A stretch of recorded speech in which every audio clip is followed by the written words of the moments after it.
अस्सलामुअलैकुम प्यारे बच्चों, आज मैं आपको 3 बहादुर भाइयों की कहानी सुनाने जा रही हूँ। एक आसिफ नाम का किसान था। ये बड़ा ही मेहनती था। वो अपनी बीवी के साथ हंसी खुशी ज़िंदगी गुजार रहा था। उनकी ज़िंदगी में सिवाय औलाद के किसी चीज़ की कमी ना थी। आसिफ को औलाद की बड़ी ख्वाहिश थी। आखिर बड़ी दुआओं के बाद अल्लाह ताला ने उसे एक बेटा अता किया। दोनों मियाँ बीवी उसे देखकर हैरान हो गए, क्योंकि बच्चा बहुत ही छोटा सा था। जब रिश्तेदार और आस पड़ोस वाले उसे देखने आए तो कहने लगे कि ये बच्चा तो बोना है, इसका कद ज़्यादा से ज़्यादा 2 से 3 फीट बढ़ेगा। आसिफ बहुत उदास हो गया और उसने इस बच्चे का नाम माजिद रखा। आहिस्ता आहिस्ता वो बड़ा होना शुरू हुआ। कुछ दिनों बाद आसिफ के घर में एक और बच्चे की पैदाइश हुई, लेकिन वो भी पहले बेटे की तरह बोना निकला। और आसिफ ने अल्लाह का शुक्र अदा करने की बजाय अपनी किस्मत को कोसना शुरू कर दिया। गांव में उसके दोस्तों ने आसिफ को बहुत समझाया कि औलाद अल्लाह की दी हुई नेमत है, इसका शुक्र अदा करो, नाशुक्री ना करो।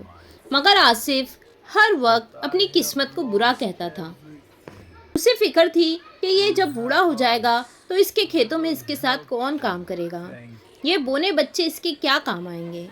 वो इसी फिक्र में था कि अल्लाह ताला ने उसे तीसरा बेटा भी अता किया, और वो भी अपने दोनों भाइयों की तरह बोना था।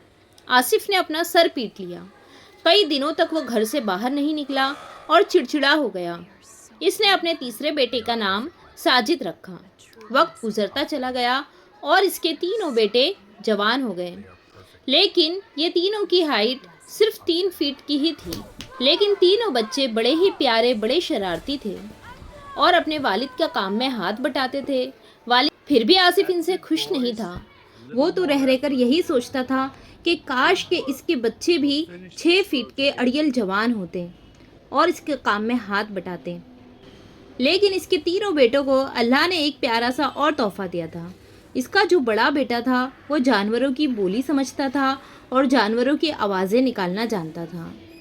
आसिफ का दूसरा बेटा तीर अंदाजी में बड़ा माहिर था और आंख बंद करके निशाने पर तीर मारता था। इसका सब में छोटा बेटा हवा में उड़कर ऐसी छलांग मारता कि उसकी लात जिस पर पड़ जाती उसका मुंह टेढ़ा कर देती थी। कुछ दिनों बाद आसिफ के खेत में फसल पक के तैयार हो गई। उसने फसल कटवाई और बाजार में बेचकर रकम लेकर खुशी खुशी अपने घर आ गया। ये सब चीज़ें 4 चोर देख रहे थे। उन्होंने प्लानिंग की कि रात को आसिफ के घर में डाका डालेंगे, और ये चारों चोर आधी रात को आसिफ के घर में घुस गए। आसिफ और उसकी बीवी सो रहे थे। चोरों ने इनको लात मार कर उठा दिया। दोनों ने जब चोरों को अपने सामने पाया तो बड़े घबरा गए। एक चोर बोला कि वो सारी रकम निकालो जो आज तुम बाजार से लेकर आए हो।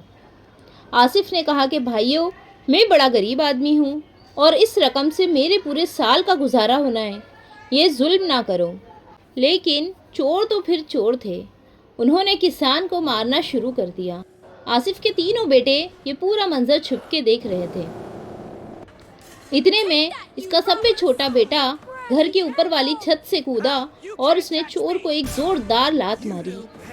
और जो दूसरा बेटा था, जो जानवरों की जुबान जानता था, उसने शेर की आवाज़ में जोरदार शेर की आवाज़ सुनकर डाकुओं के हाथ पैर फूल गए। घबराकर एक दूसरे की तरफ देखने लगे और फौरन आसिफ के घर से भागे। चोरों के भाग जाने के बाद इसके बेटों ने इसकी रस्सी खोली। आसिफ मुस्कुरा रहा था। आज वो जिंदगी में पहली बार अपने बच्चों को देखकर मुस्कुरा रहा था।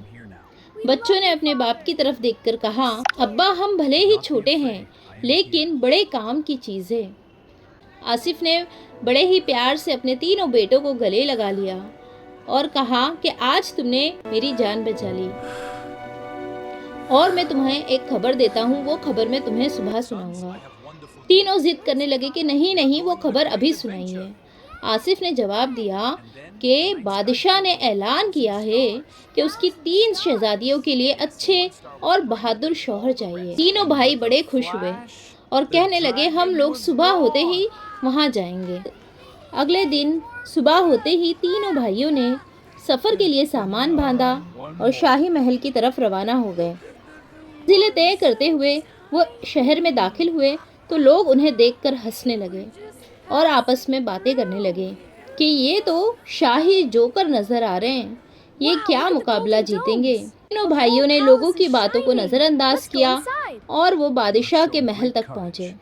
بادشاہ انہیں دیکھ کر بہت خوش ہوا اور پوچھا کہ تم تینوں مل کر لڑو گے یا ایک ایک کر کے؟ بڑے بیٹے نے جواب دیا، جہاں پناہ ہم تو مقابلے میں شریک ہونے آئے ہیں، جیسے آپ کی مرضی۔ بادشاہ نے کہا، تمہیں پتہ ہے بڑے بڑے شہزادے اور پہلوان مقابلوں میں حصہ لیں گے، تم ان سے کیسے مقابلہ کرو گے؟ چھوٹے نے جواب دیا، آپ ہماری ہائٹ پر نہ جائیے اور مقابلے کا انتظام کیجیے۔ بادشاہ نے کہا، کل صبح شاہی میدان میں آ جانا، اب جا کے آرام کرو۔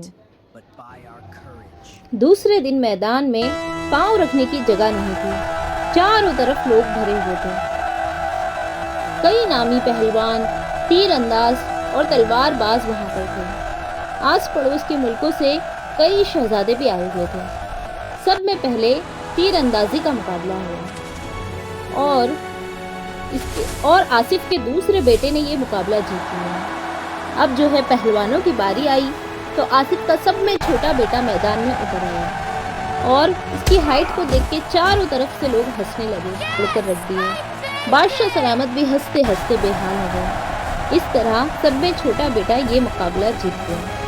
اب بادشاہ نے اٹھ کر اعلان کیا کہ ایک انوکھا کھیل ہوگا، ہم کچھ جانور چھوڑیں گے اور سب کو ان سے لڑنا ہوگا۔ اگر وہ جانوروں کو مارنے میں کامیاب ہو گئے تو شہزادیوں کی شادی انہی بہادروں سے ہوگی۔ اب سپاہیوں نے لا کر جانوروں کے پنجرے رکھ دیے۔ ان پنجروں میں خونخوار جانور تھے۔ یہ خونخوار جانوروں کو دیکھ کر جیسے ہی پنجرہ کھلا اور یہ جانور جیسے ہی شہزادوں کی طرف دوڑے، سارے شہزادے میدان سے بھاگ کھڑے ہوئے۔ لیکن یہ تینوں بھائی میدان میں بڑی بہادری سے کھڑے تھے اور سب میں بڑے بھائی نے شیر کی گرجدار آواز نکالی۔ سارے جانور ٹھٹک گئے اور ڈر کے پیچھے ہٹنے لگے۔ تھوڑی ہی دیر بعد جانور ڈر کے بھاگ کھڑے ہوئے۔ اب بادشاہ اٹھا اور اس نے تینوں بونوں بھائیوں کی جیت کا اعلان کر دیا اور کہا، ان تینوں کے ساتھ تینوں شہزادیوں کا نکاح کر دیا جائے۔ پھر پالکی میں یہ تینوں شہزادیاں لائی گئی۔ آصف اور اس کی بیوی بھی وہاں پر تھی اور ان تینوں بیٹوں کا ان تینوں شہزادیوں سے نکاح ہو گیا۔ انسان کو اپنی غلطی کا احساس ہوا اور اس نے اللہ سے معافی مانگی اور دل سے تسلیم کیا کہ اللہ کی دی ہوئی ہر چیز پر شکر ادا کرنا چاہیے اور کبھی ناشکری نہیں کرنی چاہیے۔ سبسکرائب our چینل جنت کے پھول 786۔ اللہ حافظ۔ Let's explore! Yay, adventure time!